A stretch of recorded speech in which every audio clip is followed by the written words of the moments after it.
Hello everyone, welcome or welcome back to Swami Vivekananda institute. I am your educator मेघना श्रीवास्तव। आज की class में हम डिस्कस करेंगे बैक्टीरियल टू कंपोनेंट सिस्टम। आपने सिलेबस देखा होगा cell communication and cell signaling unit का, उसमें काफ़ी सारे पोर्शन मैंने कंप्लीट करा दिया है एंड ऑलमोस्ट सारी सिग्नलिंग हो गई है। आज जो हम डिस्कस करेंगे that is the bacterial two component system. Plant का भी टू कंपोनेंट सिस्टम होता है, लेकिन वो हम प्लांट फिजियोलॉजी में डिस्कस करेंगे। ठीक है, तो आज की क्लास में we are going to start the bacterial two component system. सबसे पहले बैक्टीरियल टू कंपोनेंट सिस्टम होता क्या है?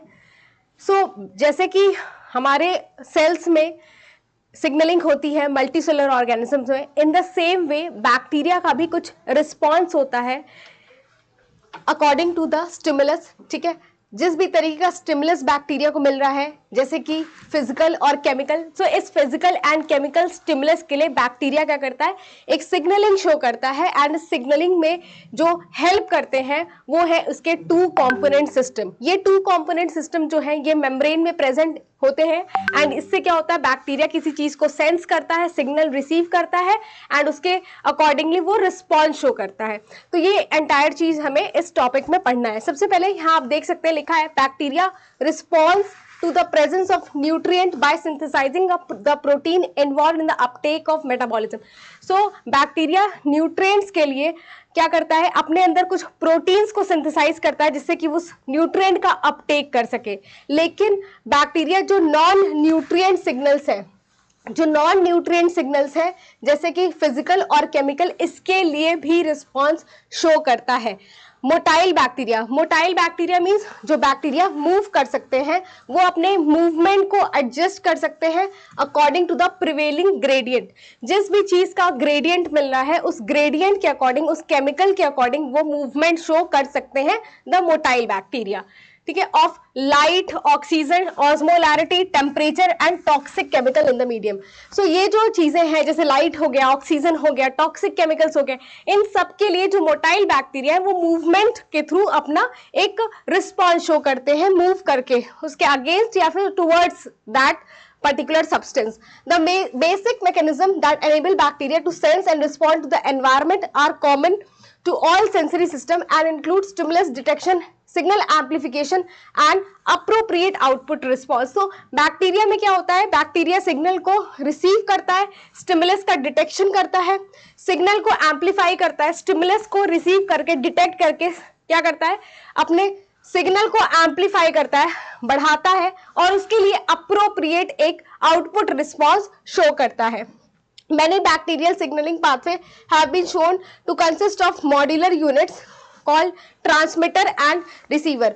अब देखो बैक्टीरिया में जैसे बैक्टीरियल टू कंपोनेंट सिस्टम है, ये जिससे कि बैक्टीरिया रिस्पॉन्स शो कर रहा है, इसमें एक ट्रांसमीटर होता है और एक क्या होता है, रिसीवर होता है। ठीक है, ट्रांसमीटर क्या करेगा, सिग्नल को आगे ट्रांसमिट करेगा और रिसीवर उसे रिसीव करेगा। इसी रिसीवर और ट्रांसमीटर के बने हुए जो सिग्नलिंग पाथवे हैं बैक्टीरिया में, इन्हीं को हम बोलते हैं, यही जो है ये मॉड्यूलेटेड होते हैं टू कंपोनेंट रेगुलेटरी सिस्टम में।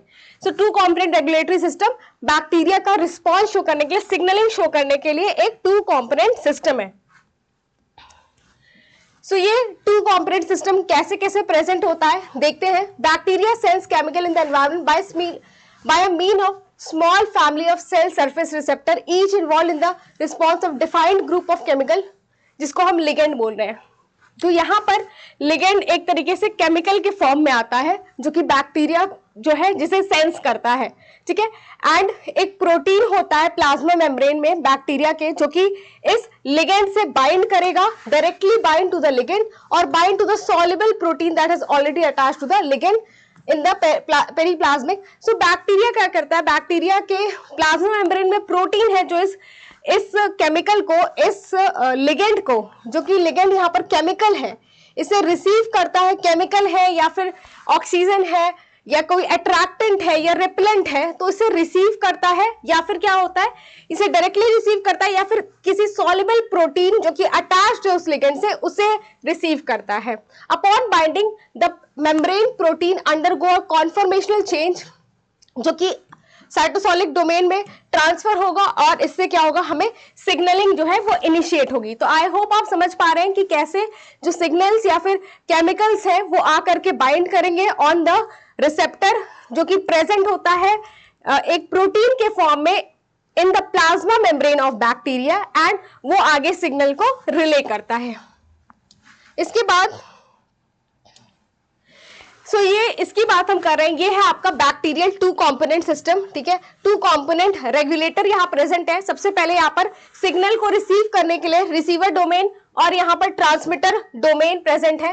जो रिसीवर डोमेन है इसमें एक इनपुट प्रेजेंट होता है जो कि सिग्नल को रिसीव करेगा एंड वो सिग्नल को आगे भेजता है टू द सेंसर, ठीक है। सेंसर के पास भेजेगा जहां पर ऑटो फॉस्फोरिलेशन होता है एटीपी के हेल्प से, एंड वो फर्दर क्या होता है, रिसीवर को भेजा जाता है सिग्नल, एंड आउटपुट जो यूनिट है ये आपका रिस्पॉन्स शो करेगा। तो इस तरीके से बैक्टीरिया में 2 कंपोनेंट सिस्टम प्रेजेंट होता है। सो पॉइंट्स को रीड करते हैं। बहुत सारी चीजों के लिए सिग्नलिंग होती है, रिस्पॉन्स शो होता है, जैसे ऑस्मो रेगुलेशन, कीमोटैक्सिक, स्पोरुलेशन। ये सारे जो प्रोसेस है, ऑस्मो रेगुलेशन, स्पोरुलेशन या फिर कीमोटैक्सिक, ये सब बैक्टीरिया के 2 कंपोनेंट सिस्टम से ही चलता है। The 2 component regulatory system are composed of sensor protein and a response regulator. So दो कंपोनेंट सिस्टम जो है इसमें एक सेंसर प्रोटीन है एंड रिस्पॉन्स रेगुलेटर है। जो sensor, the function of the sensor is to receive the signal. तो जैसा कि मैंने आपको यहाँ पर एक ये जो डायग्राम आपको दिखा रखा है मैंने, तो यहाँ पर आपको जिसमें बताया कि ये सेंसर क्या है, रिसीव कर रहा है सिग्नल को, है ना, एंड आगे जो रिस्पॉन्स रेगुलेटर है ये सिग्नल को क्या करेंगे, आगे की तरफ भेजेंगे। तो सेम चीज यहाँ पर लिखी है कि सेंसर का फंक्शन है रिसीव करना सिग्नल को और फिर पास करना रिस्पॉन्स रेगुलेटर के पास, जो कि सेलुलर रिस्पॉन्स, जिस भी चीज के लिए वो सिग्नलिंग चल रही है वो रिस्पॉन्स हमें देखने को बैक्टीरिया के अंदर मिलता है और जिनका एक्सप्रेशन के थ्रू हमें रिस्पॉन्स देखने को मिलता है। The sensor protein have 2 domain. अभी हमने जस्ट देखा कि सेंसर प्रोटीन के पास 2 डोमेन है, इनपुट डोमेन जो कि रिसीव करेगा एनवायरमेंटल सिग्नल को, और एक ट्रांसमीटर डोमेन जो कि ट्रांसमिट करेगा सिग्नल को to the response regulator. The response regulator also has 2 domain, receiver domain which receive the signal from the transmitter domain of the sensor protein and an output domain जो कि क्या करता है, DNA binding domain है और ये response लेकर आएगा। तो इस तरीके से बैक्टीरियल 2 कंपोनेंट सिस्टम अरेंज होते हैं, जिससे क्या होता है, बैक्टीरिया में रिस्पॉन्स देखा जाता है अकॉर्डिंगली कि वो किस लिए सिग्नलिंग वहां पर चल रही है। सो ये जो सिग्नलिंग है ये ट्रांसमीटर के पास जब आएगा to the receiver domain via, यहाँ पर एक फॉस्फोरिलेशन का कॉन्सेप्ट आता है। जैसे कि मैंने अभी जस्ट आपने देखा था इस डायग्राम में, क्या हो रहा है कि सबसे पहले ट्रांसमीटर है, ट्रांसमीटर जो है फॉस्फोरिलेशन का साइट है रिसीवर और ट्रांसमीटर के पास। जो ट्रांसमीटर होता है इसके पास भी एक ऑटो फॉस्फोरिलेशन का साइट है और रिसीवर जो है उसके पास भी एक ऑटो फॉस्फोरिलेशन का साइट प्रेजेंट होता है जहां पर फॉस्फेट आकर ऐड होंगे। सबसे पहले देखते हैं, for the signal is then passed from transmitter domain to the receiver domain via protein phosphorylation। सबसे पहले इनपुट सिग्नल को लेगा, फिर ट्रांसमीटर डोमेन के पास आएगा एंड देन रिसीवर के पास जाएगा। यहाँ पर ट्रांसमीटर डोमेन के पास एबिलिटी होती है कि वो फॉस्फोरिलेट करे using ATP on the histidine residue. So इस डायग्राम में आपने देखा कि सिग्नल आया, यहाँ पर आपका मेम्ब्रेन लिंक काइनेजेस है एंड यहाँ पर ट्रांसक्रिप्शन रेगुलेटर्स है। सबसे पहले सिग्नल जो है ये ट्रांसमीटर डोमेन के पास आएगा, यहाँ पर काइनेज है, हिस्टिडीन रेसिड्यूज होते हैं इनके पास, अमीनो एसिड हिस्टिडीन होता है। ये हिस्टिडीन क्या करता है, ऑटो फॉस्फोरिलेशन करता है with the help of ATP. ATP से फॉस्फेट लेकर के ऑटो फॉस्फोरिलेशन करेगा एंड इस फॉस्फेट को आगे ट्रांसफर करता है रिसीवर डोमेन के पास, जिसके पास एस्पार्टिक एसिड या फिर एस्पार्टेट रेसिड्यू प्रेजेंट होता है। तो सेम चीज यहाँ पर मेंशन्ड है कि ट्रांसमीटर डोमेन के पास एबिलिटी है कि वो फॉस्फोरिलेट करे खुद को using ATP of the histidine residues near the amino terminus. For this reason, sensor protein containing transmitter domain are called autophosphorylating histidine kinase। इसीलिए हम जो इनपुट के पास जो हम ट्रांसमीटर डोमेन देख रहे हैं उन्हें हम बोलते हैं हिस्टिडीन काइनेज, क्योंकि हिस्टिडीन के रेसिड्यूज के ऊपर वो ऑटो फॉस्फोरिलेशन करते हैं by the help of ATP. These proteins normally function as dimer which is one catalytic, and ये यूजुअली जो ट्रांसमीटर डोमेन वाले प्रोटीन है ये डाइमर के फॉर्म में होते हैं। एक जो है वो फॉस्फोरिलेट करेगा अपने साइड पे और दूसरा कैटालिटिक शो करता है। जैसे ही ट्रांसमिटर डोमेन ऑटोफॉस्फोरिलेट होगा हिस्टीडीन रेसिड्यू पे, वैसे ही फॉस्फेट को ट्रांसफर करते हैं स्पेसिफिक एस्पार्टेट रेसिड्यूज पे near the middle of the receiver domain of the response regulator. As a result, specific aspartate residues of the response regulator, तो जैसा कि मैंने आपको बताया कि सबसे पहले ट्रांसमीटर ऑटोफॉस्फोलेट होगा हिस्टीडीन पे और वो फॉस्फोट जो है आगे जाएगा रिसीवर के पास एंड रिसीवर के एस्पार्टेट पे ऑटोफॉस्फेट जो है वो जाकर के ऐड हो जाएगा। इस तरीके से ये सिग्नलिंग आगे ट्रांसफर होती है और एक दूसरे को ये एक्टिवेट करते हैं कि जो भी सिग्नल है वो सेल के अंदर, बैक्टीरियल सेल के अंदर जाए और जीन का एक्सप्रेशन हमें देखने को मिले जिससे बैक्टीरिया में रिस्पॉन्स वो शो हो जिसके लिए सिग्नलिंग चल रही है। सो ये पूरा आपका 2 कंपोनेंट सिस्टम से इस तरीके से होता है। Phosphorylation of the aspartate residue cause response regulator to undergo conformational change, as a result its activation. तो हमारा रिस्पॉन्स रेगुलेटर एक्टिवेट हो जाएगा जैसे ही एस्पार्टेट रेसिड्यू पे फॉस्फेट ऐड होगा ऑफ द रिसीवर डोमेन। तो सिमिलरली यहाँ भी सिमिलर फंक्शन है कि ट्रांसमीटर डोमेन क्या हुआ है, ऑटोफॉस्फोरिलेट हुआ है एंड ये फॉस्फेट को वापस से रिसीवर डोमेन, रिसीवर के एस्पार्टिक एसिड यहाँ पर डी एस्पार्टेट को शो कर रहा है एंड एच यहाँ पर हिस्टीडीन को शो कर रहा है। सो इस तरीके से यहाँ पर सिग्नलिंग जो होती है काम करती है। ये आपका 2 कंपोनेंट सिस्टम होता है बैक्टीरिया का। सो आई होप आपको समझ में आया है कि बैक्टीरियल 2 कंपोनेंट सिस्टम कैसे अरेंज होता है एंड कैसे सिग्नलिंग अंदर सेल के भेजते हैं जिससे कि हमारा जीन का रिस्पॉन्स या जीन का हमें एक्सप्रेशन देखने को मिले। इसके बाद है हमारा टॉपिक कीमोटैक्सिक। अब बैक्टीरिया जो है वो कीमोटैक्सिस शो करता है। बैक्टीरिया जब सेंस करता है कि उसके पास अट्रैक्टेंट प्रेजेंट है, ठीक है, जैसे ही अट्रैक्टेंट को देखता है ये स्ट्रेट स्विमिंग करता है और जो कि काउंटर क्लॉकवाइज मूवमेंट में आता है एंड ये स्ट्रेट स्विमिंग के थ्रू उस अट्रैक्टेंट की तरफ मूव करता है। लेकिन जब बैक्टीरिया देखता है कि वहां पर वो रॉन्ग डायरेक्शन में जा रहा है, इट मींस वो रेपेलेंट के पास जा रहा है, इट सून स्टार्ट टम्बलिंग करना शुरू कर देता है। स्ट्रेट स्विमिंग बाद में शो करेगा, पहले वो टम्बलिंग करना शुरू कर देता है which comes under the clockwise movement. तो इस तरीके से बैक्टीरिया कीमोटैक्सिक करता है। इसके लिए सिग्नलिंग भी चलती है। यहाँ पर जो सिग्नलिंग चलती है ये कैसे चलती है कि बैक्टीरिया जो है एक रिस्पॉन्स शो करता है जब chemical gradient are sense through multiple transmembrane receptor called methyl accepting chemotactic protein MCP. So MCP यहाँ पर मेथिल एक्सेप्टिंग ट्रांसमेम्ब्रेन प्रोटीन है जो कि बैक्टीरिया के प्लाज्मा मेम्ब्रेन पे प्रेजेंट है और वो डिटेक्ट करता है कि मॉलिक्यूल उससे कौन सा आकर बाइंड कर रहा है। दीज रिसेप्टर में बाइंड अट्रैक्टेंट या रिपेलेंट। जैसे मैंने बताया कि यहाँ पर एमसीपी प्रेजेंट होता है, मेथिल अट्रैक्टिंग कीमोटैक्टिक प्रोटीन, और ये देखता है कि इससे रिपेलेंट आकर बाइंड हो रहा है या फिर अट्रैक्टेंट आकर बाइंड हो रहा है और उसी तरीके से ये इंटरैक्शन के थ्रू ही ये अपना रिस्पॉन्स शो करता है। The signal from these receptors are transmitted across the plasma membrane into the cytosol where che proteins are activated. तो यहाँ पर जैसे ही रिसेप्टर जो कि एमसीपी है उसे अट्रैक्टेंट या रिपेलेंट आकर बाइंड करेगा, सेल के अंदर सिग्नल भेजा जाएगा जहां पर ची प्रोटीन साइटोसोल में प्रेजेंट है। ये तरह तरह के होते हैं, मतलब different types of che proteins होते हैं एंड ये फर्दर एक्टिवेट होंगे। The che protein alter the tumbling frequency and che protein फिर ये डिसाइड करेगा कि बैक्टीरिया को कैसे मूवमेंट शो करना है, टम्बल करना है या स्ट्रेट स्विमिंग करना है। सो अकॉर्डिंगली यहाँ पर हम सिग्नलिंग को देख सकते हैं। आप देख सकते हैं यहाँ पर रिसेप्टर है जिसको हम एमसीपी बोल रहे हैं, मेथिल अट्रैक्टिव कीमोटैक्टिक प्रोटीन। ये एमसीपी मेम्ब्रेन पे बाउंड है, यहाँ पर रिपेलेंट आकर बाइंड हुआ है।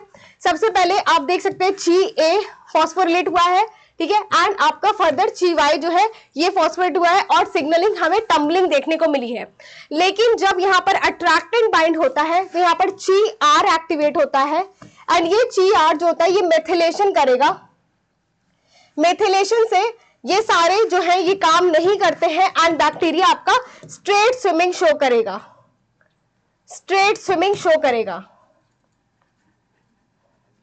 सो ये तब होता है जब बैक्टीरिया के पास अट्रैक्टेंट बाइंड करता है टू द एमसीपी, बट यहाँ पर रेपेलेंट है, दैट्स व्हाई ये सिग्नलिंग इस तरीके से ट्रांसफर हुई है, ची ए फॉस्फोरेट हुआ है एंड ची वाई, एंड इस तरीके से आपकी टम्बलिंग चल रही है। तो यहाँ पर मेथिलेशन मींस मेथिल ग्रुप का एडिशन कर देता है, जिससे ये सारी सिग्नलिंग बंद हो जाती है। तो ये था आपका कीमोटैक्सिक, जो कि बैक्टीरिया में देखा जाता है और किस तरीके से सिग्नलिंग चलती है, ये मैंने आपको एक्सप्लेन कर दिया। ये सारी चीजें आपके सिलेबस में है। ओके, अब देखते हैं कोरम सेंसिंग। कोरम सेंसिंग का मतलब क्या होता है, कोरम सेंसिंग क्या होता है? Quorum sensing is the regulation of gene expression in response to fluctuation in cell population. So जो सेल की पॉपुलेशन, यहाँ पर सेल पॉपुलेशन मतलब बैक्टीरियल सेल की पॉपुलेशन के फ्लक्चुएशन के अकॉर्डिंग जो जीन एक्सप्रेशन का रेगुलेशन है, यही आपका कोरम सेंसिंग है। एक तरीके से कोरम सेंसिंग क्या है, यहाँ पर कोरम सेंसिंग में बैक्टीरिया सिग्नल प्रोड्यूस करता है कुछ केमिकल को और रिलीज करता है केमिकल सिग्नल मॉलिक्यूल को, जिसको हम ऑटो इंड्यूसर्स बोलते हैं। सो हर एक बैक्टीरिया क्या करता है, ऑटो इंड्यूसर्स रिलीज कर रहा होता है और वो खुद भी अपने अंदर बना रहा होता है, जो कि कंसंट्रेशन इंक्रीज करता है as a function of cell density. So जब बैक्टीरिया एक साथ आने लगते हैं तो क्या होता है कि बैक्टीरिया अपने अंदर कुछ केमिकल को प्रोड्यूस करेगा और उस केमिकल मॉलिक्यूल को रिलीज करेगा, जिसका नाम है, जिसको हम बोल रहे हैं ऑटो इंड्यूसर्स, जो कि increase in concentration as a function of cell density. The detection of a minimum threshold stimulatory concentration of an auto inducer lead to an alteration in gene expression. अब ऑटो इंड्यूसर्स कितने बन रहे हैं, इससे ही gene regulation जो है ये उसके एक्सप्रेशन में ऑल्टरेशन आता है। सो कोरम सेंसिंग इट मींस कि बैक्टीरिया का रिस्पॉन्स कैसा है अकॉर्डिंग टू द केमिकल वो प्रोड्यूस जो कर रहा है, और कब कर रहा है, कैसे कर रहा है। यहाँ पर हमने देखा कि देखते हैं, सबसे पहले आप देख रहे हो ग्राम पॉजिटिव और ग्राम नेगेटिव बैक्टीरिया, ये यूज करते हैं कोरम सेंसिंग कम्युनिकेशन के लिए। ठीक है, communication to the different physiological activities, जैसे कि सिम्बायोसिस, ठीक है, virulence, competence, conjugation, antibiotic production, motility, sporulation and biofilm formation. इन सारी एक्टिविटीज के लिए बैक्टीरिया कोरम सेंसिंग जो है वो यूज करता है। कोरम सेंसिंग में बैक्टीरिया कुछ केमिकल प्रोड्यूस करता है और उस केमिकल को क्या करता है, एक्यूमुलेट करता है, या फिर उस केमिकल को प्रोड्यूस करके आगे रिलीज करता है, जिसे हम ऑटो इंड्यूसर बोल रहे हैं। ये ऑटो इंड्यूसर्स जो है ये क्या कर रहे हैं, रेगुलेशन कर रहे हैं इन जीन एक्सप्रेशन। इसी पूरे फिनोमिना को हम साथ में कोरम सेंसिंग बोल देते हैं।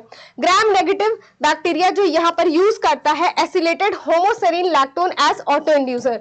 सो एसिलेटेड होमोसेरीन लैक्टोन जो है ये ग्राम नेगेटिव बैक्टीरिया में ऑटो इंड्यूसर की तरह काम करता है, और ग्राम पॉजिटिव बैक्टीरिया में ओलिगोपेप्टाइड जो है ये ऑटो इंड्यूसर की तरह काम करता है to communicate with each other. मतलब बैक्टीरिया एक साथ एक दूसरे से कम्युनिकेट कर रहे हैं ये ऑटो इंड्यूसर्स प्रोड्यूस करके। लेट्स से कोई बैक्टीरिया ऑटो इंड्यूसर बना रहा है तो दूसरा बैक्टीरिया से डिटेक्ट करेगा और वो अपने अंदर भी बनाना शुरू कर देगा। एंड ये जो ऑटो इंड्यूसर्स के बनाना है ये किस किस फंक्शन के लिए, for virulence, symbiosis, competence, conjugation, antibiotic production, motility, sporulation and biofilm का फॉर्मेशन अगर बैक्टीरिया को करना है और अपने इकट्ठा करना है बैक्टीरिया को, है ना, सेल डेंसिटी मतलब बहुत सारे बैक्टीरिया को साथ में ले आना है, तो ये शो करते हैं द कोरम सेंसिंग फिनोमेना। आप देख सकते हैं gram negative bacteria quorum sensing जो है वो करता है बाय दो रेगुलेटरी प्रोटीन लक्स आई और lux R. Lux I like protein are responsible for biosynthesis of a specific acylated homoserine lactone signaling molecule HSL known as autoinducer. The autoinducer concentration increase with increasing cell density population. तो जैसा कि मैंने बताया कि bacteria क्या होगा, bacteria अपने अंदर ऑटो इंड्यूसर को बनाएगा और ये ऑटो इंड्यूसर क्या करेंगे और ज्यादा सेल पॉपुलेशन डेंसिटी में काम करेंगे या रेगुलेट करेंगे, इंक्रीज करवाएंगे। सो यहाँ पर ऑटो इंड्यूसर जो है बनाने का काम दो जीन कर रहे हैं in gram negative bacteria, that is lux I और lux R. So lux I like protein responsible होता है फॉर द बायोसिंथेसिस ऑफ एक स्पेसिफिक HSL जिसकी बात की गई है HSL जो कि यहाँ पर ऑटो इंड्यूसर है in case of gram negative bacteria. और ये ऑटो इंड्यूसर इंक्रीज करते हैं, जैसे जैसे पॉपुलेशन और बढ़ता जाएगा ये और बनते जाएंगे। ठीक है, the lux R like protein bind cognate HSL autoinducer that have achieve the critical threshold concentration and the lux R autoinducer complexes also activate gene transcription. तो यहाँ पर लक्स आर क्या होते हैं कि ये HSL से बाइंड करते हैं और जीन का एक्सप्रेशन लेकर आते हैं। तो इस तरीके से कोरम सेंसिंग से ग्राम नेगेटिव बैक्टीरिया क्या करता है, डिफरेंट जो जीन्स है उनका एक्सप्रेशन करता है और अपनी जो पॉपुलेशन है, अपनी बैक्टीरियाज की जो डेंसिटी है उसमें इंक्रीज ले आता है। तो ये मैकेनिज्म है आपका कोरम सेंसिंग। कोरम सेंसिंग आपने, अगर मैं आपको एग्जांपल बताऊं तो लेट्स से अगर आप बकेट में पानी है एंड आपका मग है बहुत टाइम से बकेट के अंदर ही, आप मग को निकाले तो एक थोड़ा स्लिपरी सा फील होता है, that is the biofilm formation. इसमें बैक्टीरिया की एक लेयर जम जाती है। सो ये क्या है, बैक्टीरिया के कई सारे बैक्टीरिया मिलकर एक सेल पॉपुलेशन डेंसिटी बना लेते हैं through the process of quorum sensing. So यहाँ पर आप देख सकते हैं ग्राम नेगेटिव है एंड ग्राम पॉजिटिव बैक्टीरिया का यहाँ पर कोरम सेंसिंग का मैकेनिज्म बताया है। यहाँ पर AHL acyl homoserine lactone gram negative में काम करता है एंड ये क्या करता है, बाइंड करता है। पहले यहाँ पर ये और ज्यादा सिंथेसाइज होते हैं एंड वापस से ये लक्स आई जीन सिंथेसाइज करता है एंड लक्स आर जीन से बाइंड करके ये जीन का एक्सप्रेशन करवाते हैं, टारगेट जीन का। एंड सिमिलरली ग्राम पॉजिटिव में भी यहाँ पर ऑटो इंड्यूसर जो होते हैं वो ऑलिगोपेप्टाइड्स होते हैं in the case of gram positive bacteria. तो ये था आज के आपके क्लास का पूरा एंटायर लेक्चर, जिसमें मैंने आपको बैक्टीरियल 2 कंपोनेंट सिस्टम सिग्नलिंग बताया, कीमोटैक्सिक बताया एंड कोरम सेंसिंग एक्सप्लेन किया है। यहाँ पर आपका सिग्नलिंग वाला पोर्शन कंप्लीट होता है। इसके बाद हम सेल कम्युनिकेशन की बात करेंगे। सेल सिग्नलिंग वाला पोर्शन आपका यूनिट 4 का कंप्लीट होता है एंड आई होप आपने सारे लेक्चर्स देखे हैं क्योंकि बहुत ही इंपॉर्टेंट है ये यूनिट आपके एग्जाम के लिए। हर यूनिट से आपके लगभग 4 to 5 क्वेश्चंस आते हैं एंड ये जो यूनिट्स हैं cell biology, cell communication, these are very scoring. अगर आप ये पढ़ के जाते हैं आप काफी स्कोर कर सकते हैं एंड बहुत सारे पोर्शंस इसमें लर्न करने वाले हैं, बहुत सारे पोर्शंस समझने वाले हैं। तो आई होप आपको समझ में आया है। लेट्स से अगर आपको कोई डाउट है in the part of signalling so far तो आप कमेंट कर सकते हैं एंड आगे की क्लासेस में सेल कम्युनिकेशन में पढ़ाऊंगी। सेल कम्युनिकेशन तो आपका एंटायर यूनिट धीरे धीरे कंप्लीट होगा। So that's it for today's class. Thank you so much.